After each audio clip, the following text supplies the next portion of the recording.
Hablemos un poco de lo técnico. Empecemos con los fundamentos de sonido y audio. El sonido se define como un fenómeno físico en el que ondas mecánicas se trasladan en un medio elástico como el aire. ¿Sí? Basta decir que el aire es un tipo de medio elástico, el agua también. No voy a entrar en esa definición física porque nos va a alejar un poco del tema central. Y el sonido audible es aquel que podemos percibir con nuestro sistema auditivo. Y obviamente va a ser del cual estaremos hablando en este curso. Abajo hay tres formas de representar este fenómeno. Fíjate en los recuadros que hay unas zonas en que los puntitos están más apretados, el resorte está más comprimido, ¿cierto? Y la señal que está arriba, la gráfica, está sobre el eje que está punteado.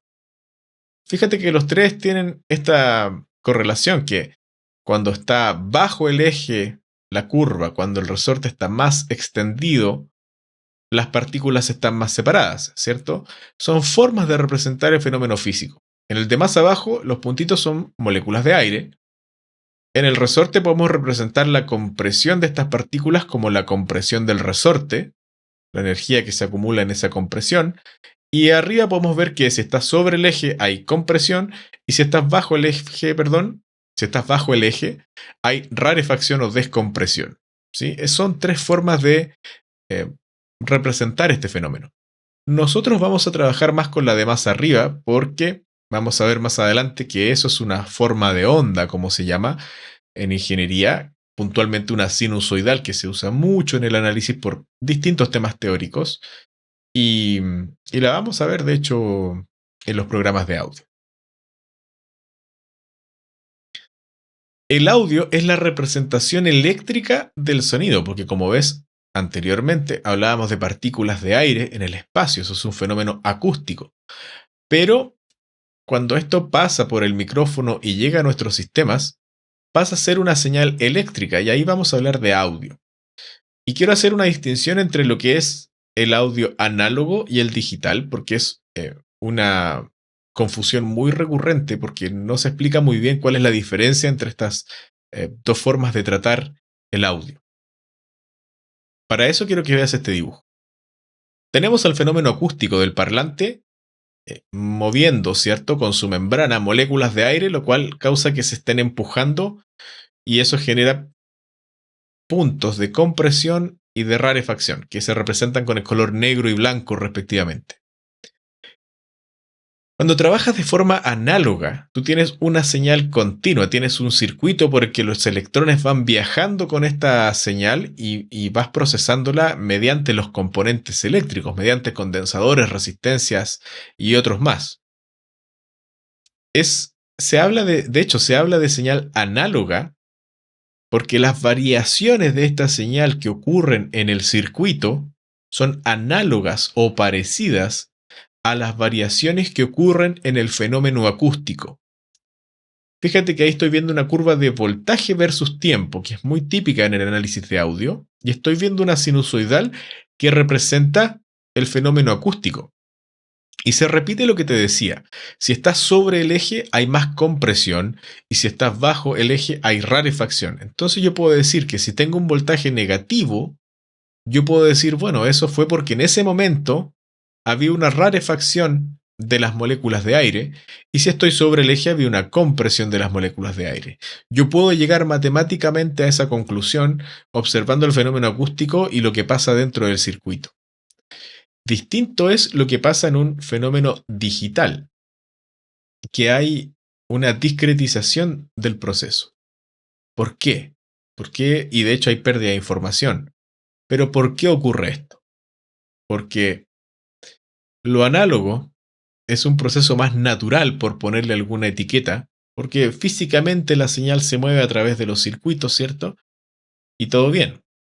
Sin embargo, almacenar esta información es muy difícil y procesarla requiere de circuitos muy grandes.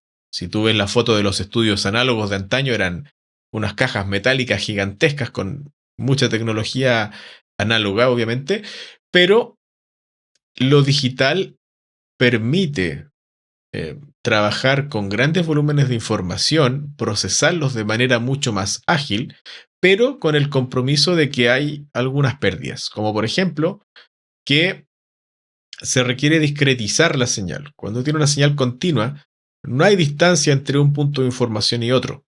En cambio, en el mundo digital es como que uno sacara muchas fotos de una persona y después las pusiera juntas y se genera la idea de movimiento.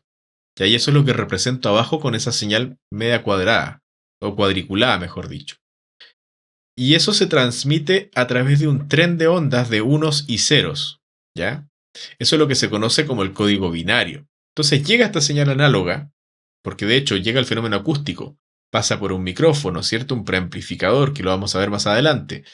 Y esta señal es convertida mediante lo que se conoce como un conversor análogo digital y se convierte en un tren de unos y ceros, que eso es una señal eléctrica que se representa como unos y ceros, siendo el 1 que hay un voltaje y en el 0 hay voltaje 0. Ese 1 suele ser 5 volts o 3.3 volts. Entonces se produce este tren. Pero ¿cuál es el problema? Si esto llega a un computador, ¿cómo va a saber ese computador que esto es una señal de audio y no es una imagen? Bueno, necesita un intérprete. Entonces genera problemas de tiempo, de latencia. Esa es una gran ventaja de lo análogo versus lo digital. Lo análogo prácticamente nunca tiene latencia, salvo cosas muy especiales. Y es mucho más frecuente encontrarse con este problema en sistemas digitales, porque además, en el mundo digital, uno se ahorra la construcción de muchos circuitos mediante los códigos y los softwares. Entonces uno tiende a procesar mucho en digital, porque además es más económico. Y eso también va cargando los computadores de labores que llega a un punto en que ya les es muy difícil realizarlas y empieza a haber un fenómeno de latencia, que es cuando las señales, cuando uno está tocando, por ejemplo, y toca y la señal suena después de que uno toca. ¿Ok? Entonces vemos que cada una tiene sus ventajas y desventajas desde el punto de vista técnico, la parte análoga y la parte digital. Quiero representar un poco mejor el mundo digital porque es lo que vamos a usar más frecuentemente. ¿Sí? Veamos dos conceptos principales, que es la frecuencia de muestreo y la tasa de bits. Y para eso te voy a hacer un ejemplo con imágenes. ¿Te acuerdas que te dije que lo digital es como sacar muchas fotos de una persona caminando? Bueno, eso se refiere a eso se refiere, perdón, la frecuencia de muestreo, a qué tan rápido saco esas fotos. Por eso posiblemente has escuchado que uno habla de frecuencia de muestreo de 44.1 kHz. Eso se refiere a que saco 44.100 fotos de esa persona caminando en un segundo. ¿Sí? Y es como se ve en las imágenes de la derecha. Imaginemos que el fenómeno de arriba, el video de arriba, perdón, es el fenómeno real, porque se ve fluido, ¿cierto? Sin pausas. Y abajo están las fotos que yo saqué.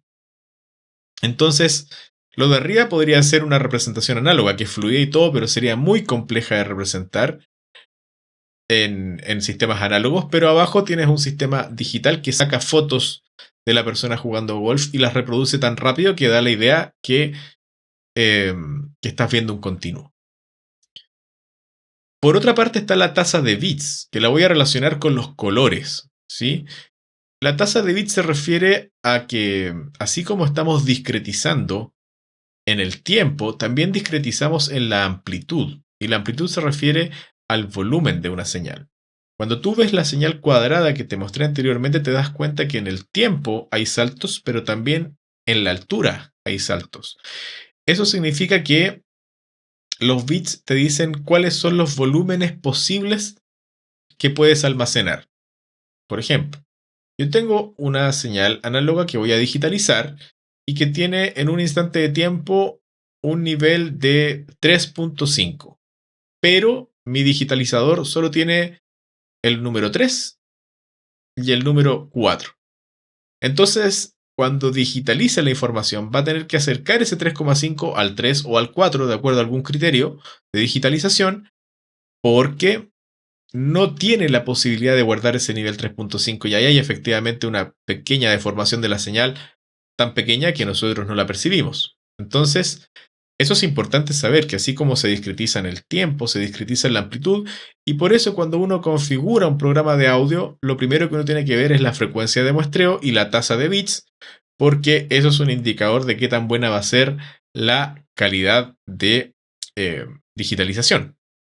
Ahora, sobre 44.1 kHz y 16 bits, la señal va a sonar bastante bien. Actualmente hay valores mucho más altos, pero como todo en esta vida hay un compromiso.